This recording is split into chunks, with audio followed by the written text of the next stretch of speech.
दोस्तों आज का प्रोग्राम कुछ बहुत ही अनोखा होने वाला है। सबसे पहले हम आपको स्क्रीन पर एक वीडियो दिखाएँगे, ज़रा मिलके ये वीडियो देखते हैं।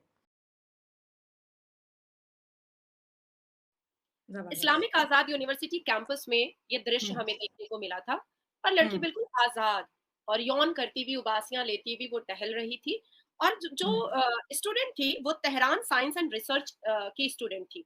और आप जो है बताते खुद मेरे ख्याल है एक औरत का अपना डिसीजन होना चाहिए कि मैंने करना है या नहीं करना है, या मैंने दुपट्टा लेना है, मैंने अबाया करना है, मैंने निकाब करना है, ये इंसान का अपना है। किसी को इम्पोज करके आप करवाओगे तो कब तक करवाओगे? हमारे एक तरफ ईरान इजराइल से युद्ध लड़ रहा है तो दूसरी तरफ उसके अपने ही देश में हिजाब को लेकर समय समय पर गृह युद्ध छिड़ जाता है।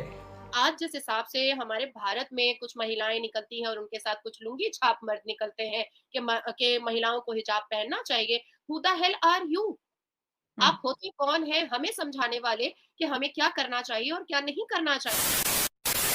नमस्कार दोस्तों, जय हिंद। वीडियो शुरू करने से पहले अगर आपने हमारे चैनल को सब्सक्राइब नहीं किया है तो आप सबसे अनुरोध है, प्लीज़ हमारे चैनल को सब्सक्राइब करें और हमारे वीडियो को लाइक करें। आइए हम पूरी वीडियो देखते हैं। वीडियो में आप सबने देखा कि एक जो गर्ल है वो यूनिवर्सिटी के बाहर जो है इनर वेयर्स में है, कपड़ों में है, लेकिन आपने एक चीज इग्नोर कर दी। बैकग्राउंड देखें। फिर से ये वीडियो मैं प्ले करती हूँ और मैं चाहती हूँ कि अब आप अपनी तवज्जो लड़की से हटा के जरा बैकग्राउंड पे डालें। तो हमने बैकग्राउंड में ये देखा है कि वहां पर सबने हिजाब पहना हुआ है, प्रॉपर जो है पर्दे में है। सिर्फ एक लड़की जो है जो पर्दे में नहीं है और वो जो है प्रोटेस्ट रिकॉर्ड करती हुई दिखाई दे रही है। ये जो वीडियो है ये सोशल मीडिया पे वायरल है और ये ईरान के जो कैपिटल सिटी तेहरान से की वीडियो है और हिजाब के मामले को लेके एक दफा फिर से ईरान के अंदर जी प्रोटेस्ट स्टार्ट हो चुके हैं।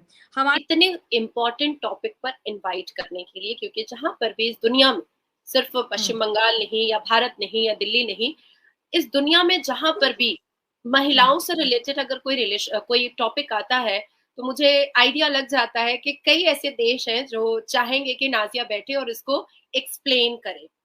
जबरदस्त। इस्लामिक आजाद यूनिवर्सिटी कैंपस में ये दृश्य हम्म, हमें देखने को मिला था और लड़की हम्म, बिल्कुल आजाद और यौन करती हुई उबासियां लेती हुई वो टहल रही थी। और हम्म, जो स्टूडेंट थी वो तेहरान साइंस एंड रिसर्च की स्टूडेंट थी।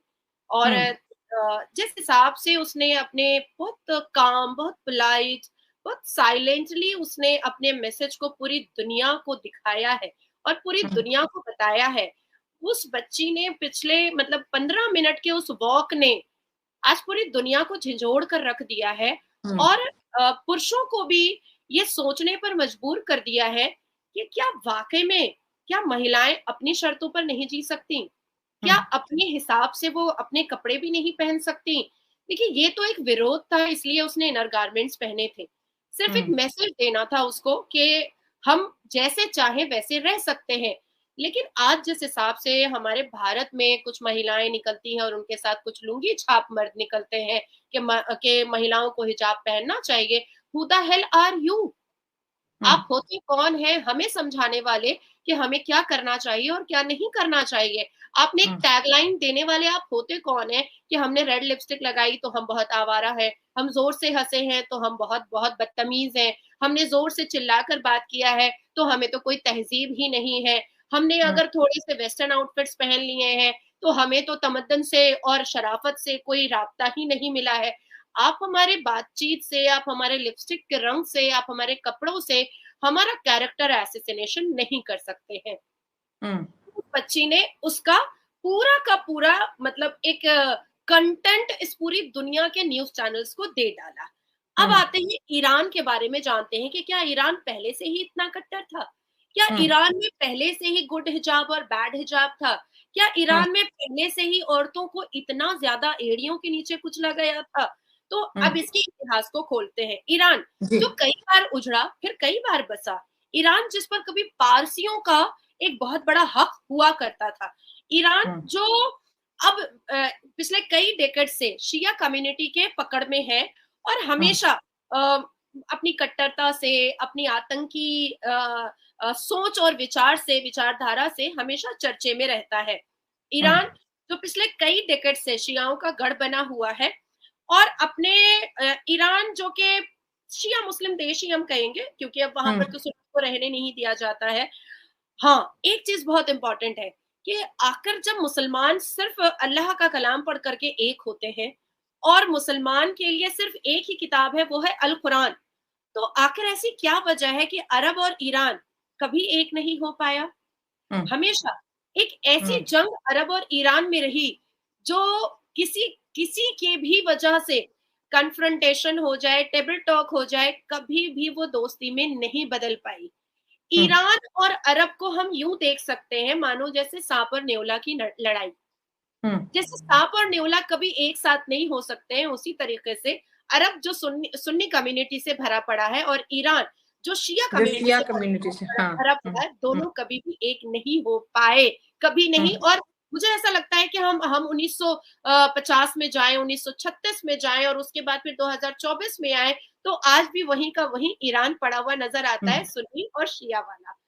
अच्छा, जहां एक तरफ ईरान अपने नफरती बयान, आतंकी सोच, इस्लामिक कट्टरता की वजह से पिछले कई जमाने से, डेकेड से हम पूरी दुनिया में चर्चाएं आम पर रहता है, वहीं ईरान मुस्लिम महिलाओं पर हो रहे अत्याचार को भी बहुत ज्यादा दिन तक छुपा करके नहीं रख पाया। नाज़रीन, आज हम बहुत ही अहम मौजू पे बात करने जा रहे हैं और मौजू ये है कि इस्लाम में पर्दे का हुक्म दिया गया है, जबकि दूसरी जानिब इस्लाम में मज़हब के मामले में सख्ती से भी मना किया गया है। इसी के पेश नज़र ईरान में फोर्सफुली हिजाब करने पर काफ़ी प्रोटेस्ट किए जा रहे हैं, जिसकी वजह से जानी और माली नुकसान का सामना किया जा रहा है। मुस्लिम कंट्रीज़ हैं जहाँ पे जबरन हिजाब करवाया जाता है या जबरन हिजाब के बारे में कहा जाता है, तो being a Muslim and being a Pakistani, आप इसके बारे में क्या कहती हैं?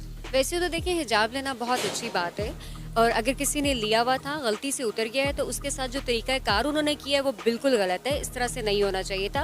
और आगे से उसके रिएक्शन में जो फीमेल्स कर रही हैं वो भी बिल्कुल अच्छा नहीं है। अपनी बात मनवाने के और भी बहुत से तरीके होते हैं, तो मेरी राय के मुताबिक तरीका गलत है। बीइंग अ मुस्लिम, आप इस चीज़ को कैसे देखती हैं कि क्या कोई फोर्सफुली कोई चीज़ होनी चाहिए या करवानी चाहिए, इस्लाम को इम्पोज करवाना चाहिए फोर्सफुली?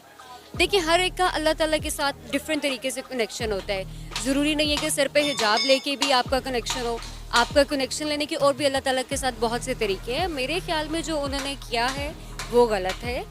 उन्हें पुलिस को ये नहीं करना चाहिए था। और अगर वो हिजाब लें ना लें, वो उनकी एक पर्सनल चीज़ है, तो वो इम्पोज नहीं कर सकते कुछ भी। स्कार्फ जो है बजाते खुद मेरे ख्याल है एक औरत का अपना डिसीजन होना चाहिए कि मैंने करना है या नहीं करना है, या मैंने दुपट्टा लेना है, मैंने अबाया करना है, मैंने नकाब करना है, ये इंसान का अपना है। लेकिन जो है उसका कहते हैं किसी को इम्पोज करके आप करवाओगे तो कब तक करवाओगे? 1 साल, 2 साल, 4 साल, जहाँ उसे मौका मिलेगा वो डंडी तो ज़रूर मारेगा ना। ऐसे ही है कि मतलब आप किसी को इम्पोज करके नहीं करवा सकते। हाँ, अगर किसी का दिल अल्लाह ताला बदल दे तो आप उसमें कुछ नहीं कर सकते। हमारे जो मज़हब में जो है वो जबर नहीं है कि आपको ज़रूर ये है कि आप लोगों को अच्छा और बुरा दोनों तरह से उसको गाइड कर दें। आगे उनके अपने उस पे है कि वो कौन सा रास्ता जो है वो अपनाते हैं। तो जबरन करवाना बिल्कुल गलत है, क्योंकि हमारे इधर मुल्क में बहुत सी मिनॉरिटीज़ हैं, लेकिन किसी पे कोई जबर नहीं कि वो ये ना करें, वो ना करें, ये इस तरह से ना हो, उस तरह से ना हो। इसलिए जबरन कुछ भी नहीं करवाना चाहिए। ये अपना है, उनको अच्छे बुरे का अब मेरे ख्याल से सभी सारी दुनिया की पता है कि पर्दा करना या हिजाब करना उसकी क्या वैल्यू है इस्लाम में। आपको वीडियो कैसा लगा और आप इसके बारे में क्या कहना चाहते हैं, आप नीचे कमेंट करके हमें बताएं। आज के लिए